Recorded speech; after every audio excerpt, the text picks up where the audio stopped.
Assalamualaikum warahmatullahi wabarakatuh.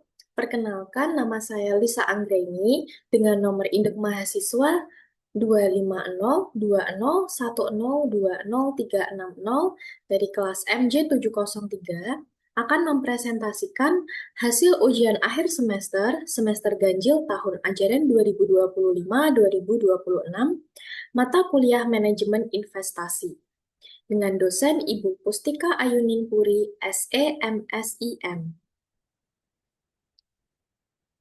Berikut adalah soal kasus tentang analisis saham dan obligasi. Seorang investor ingin menempatkan dananya pada dua aset berbeda, saham dan obligasi, dan meminta Anda sebagai konsultan keuangan mengevaluasi kinerja portofolio yang sudah ia miliki sebelumnya. Anda diberikan data sebagai berikut. A. Analisis saham. Perusahaan baru saja membagikan dividen sebesar Rp2.000 per lembar. Investor mengharapkan dividen tumbuh sebesar 10% per tahun secara konstan. Jika tingkat pengembalian yang disyaratkan atau K adalah 15%, hitunglah nilai intrinsik saham tersebut. Gunakan model pertumbuhan konstan atau Gordon Model. B. Analisis obligasi. Investor juga melirik obligasi dengan nilai nominal Rp10 juta dengan jangka waktu 5 tahun dan tingkat bunga kupon sebesar 12% per tahun yang dibayar tahunan. Jika tingkat bunga pasar saat ini adalah 10%, tentukan harga wajar obligasi tersebut. Apakah obligasi ini dijual pada harga premium atau diskon? C. Evaluasi portofolio saat ini. Investor sudah memiliki portofolio A dengan kinerja setahun terakhir sebagai berikut. Rata-rata return portofolio sebesar 18%, rata-rata return bebas risiko sebesar 6%, beta portofolio sebesar 1,2, standar deviasi sebesar 20%, return market sebesar 14%. Anda sebagai konsultan diminta untuk menganalisis dan mempresentasikan poin-poin berikut. 1. Analisis nilai intrinsik.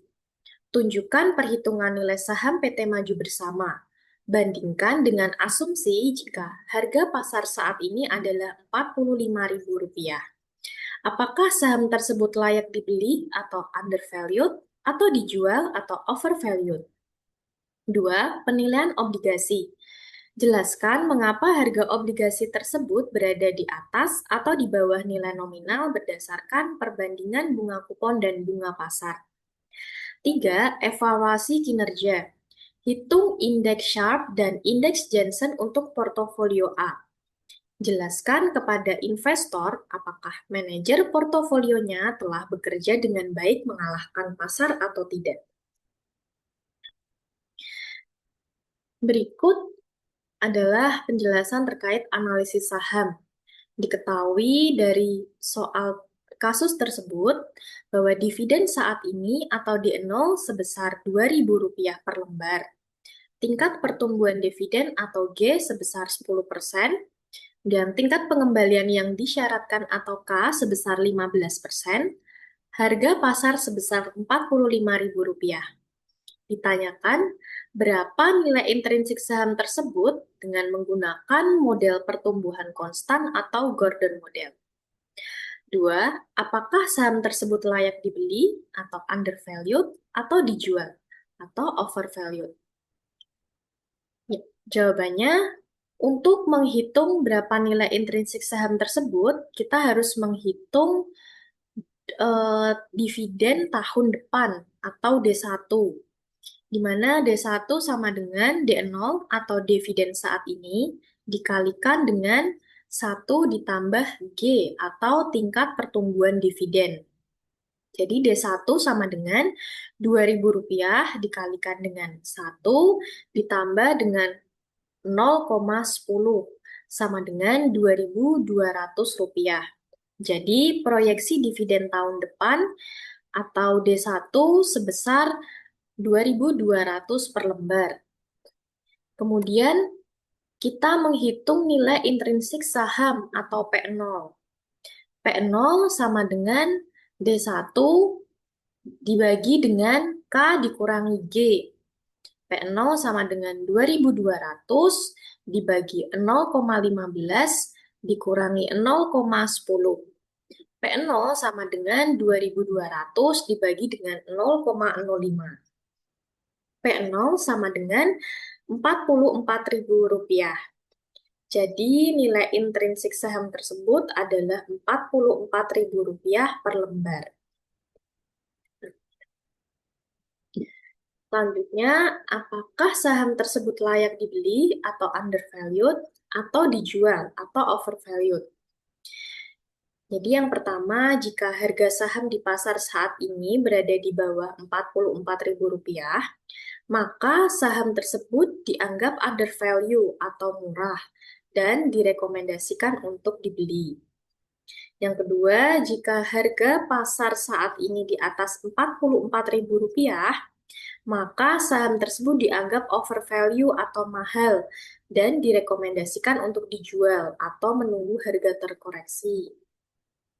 Jadi, karena harga saham pasar lebih karena harga pasarnya lebih tinggi sebesar Rp45.000 daripada nilai intrinsiknya yaitu sebesar Rp44.000, maka saham tersebut overvalue dan lebih baik dijual atau tidak dibeli.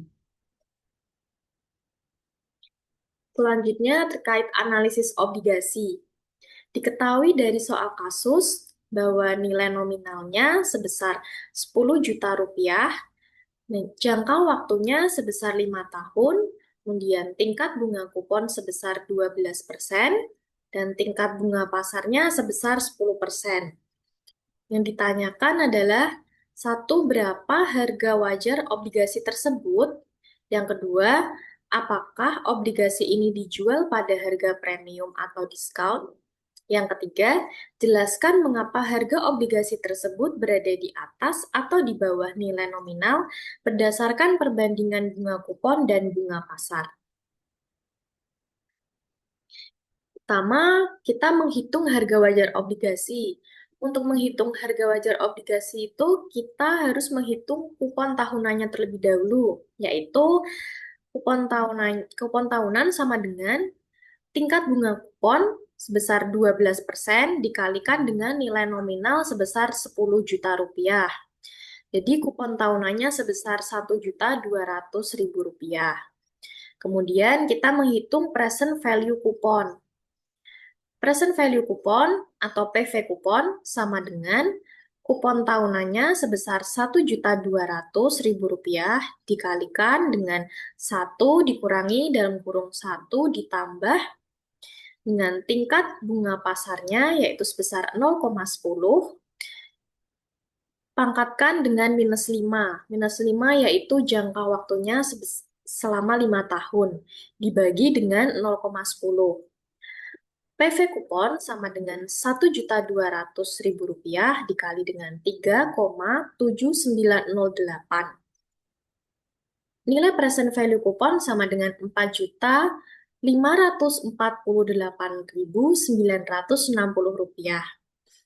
Selanjutnya, kita menghitung present value nilai nominal. Present value nilai nominal atau PV nominal sama dengan nilai nominal sebesar Rp10 juta dibagi dengan 1 ditambah tingkat bunga pasarnya 0,10 dipangkatkan dengan jangka waktu sebesar 5 tahun.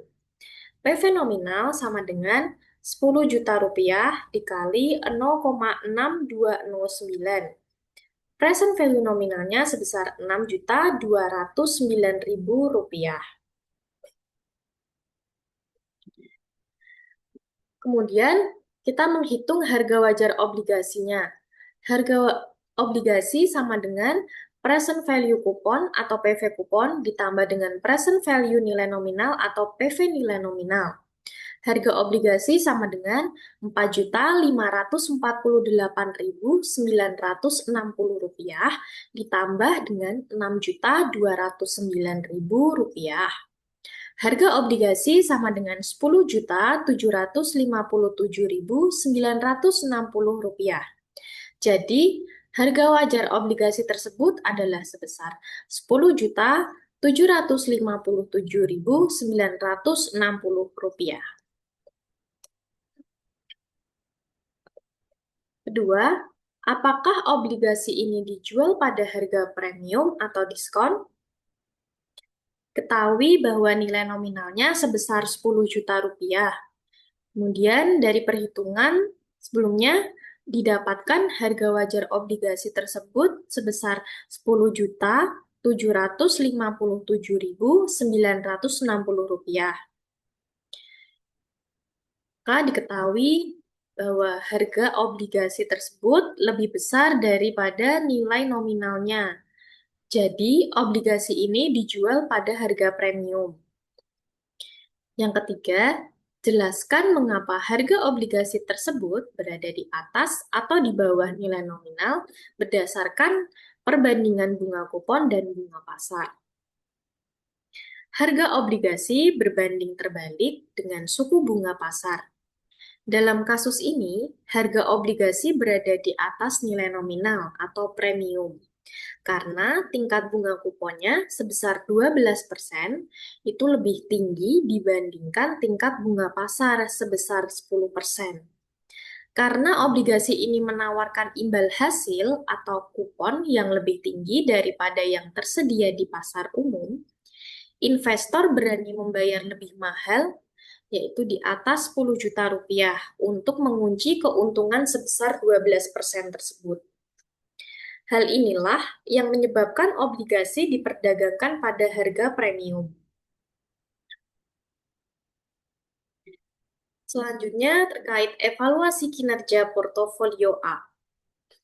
Diketahui dari soal kasus bahwa nilai rata-rata return portofolionya sebesar 18% dan rata-rata return bebas resiko sebesar 6%, beta portofolio sebesar 1,2, standar deviasi sebesar 20%, dan return market sebesar 14%. Ditanyakan, satu, berapa indeks Sharpe untuk portofolio A, dan dua, berapa indeks Jensen untuk portofolio A, dan tiga, jelaskan kepada investor apakah manajer portofolionya telah bekerja dengan baik mengalahkan pasar atau tidak. Jawabnya yang pertama kita mencari indeks Sharpe. Indeks Sharpe sama dengan RP atau rata-rata return portofolio dikurangi dengan RF atau rata-rata return bebas resiko dibagi dengan standar deviasi P. Sama dengan 0,18 dikurangi dengan 0,06 dibagi dengan 0,20. Sama dengan 0,12 dibagi dengan 0,20. Sama dengan 0,60. Dari hasil perhitungan tersebut dapat diinterpretasikan bahwa nilai indeks Sharpe sebesar 0,60 itu positif dan cukup tinggi, menunjukkan bahwa portofolio memberikan kompensasi risiko yang baik. Yang kedua, kita akan menghitung indeks Jensen atau yang biasa disebut dengan alpha Jensen. Mana alpha Jensen sama dengan RP atau rata-rata return portofolio dikurangi dengan RF, rata-rata return bebas resiko, ditambah dengan beta, dikalikan dengan RM atau return market, dikurangi dengan RF atau rata-rata return bebas resiko. Alpha Jensen sama dengan 0,18 dikurangi dalam kurung 0,6 ditambah 1,2 dalam kurung lagi 0,14 dikurangi 0,06. Alpha Jensen sama dengan 0,18 dikurangi dalam kurung 0,66 ditambah 0,96. Alpha Jensen sama dengan 0,18 dikurangi 0,156. Alpha Jensennya sebesar 0,24 atau 2,4%. Dari hasil perhitungan tersebut dapat diinterpretasikan bahwa nilai Jensen positif sebesar 2,4% menunjukkan bahwa portofolio menghasilkan return lebih tinggi dari yang diharapkan berdasarkan risiko sistematisnya.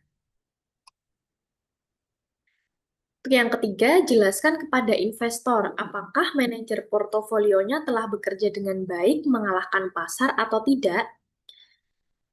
Berikut kesimpulan untuk investor yaitu, ya, manajer portofolio telah bekerja dengan baik. Indeks Jensen atau APA bernilai positif sebesar 2,4%. Hal ini menunjukkan bahwa manajer berhasil memberikan imbal hasil sebesar 2,4% lebih tinggi daripada yang seharusnya didapat dengan tingkat risiko beta tersebut. Mengalahkan pasar yaitu dengan return sebesar 18%. Manajer tidak hanya mengalahkan return market sebesar 14%, tetapi juga melampaui ekspektasi risiko sistematisnya. Sekian presentasi yang dapat saya sampaikan.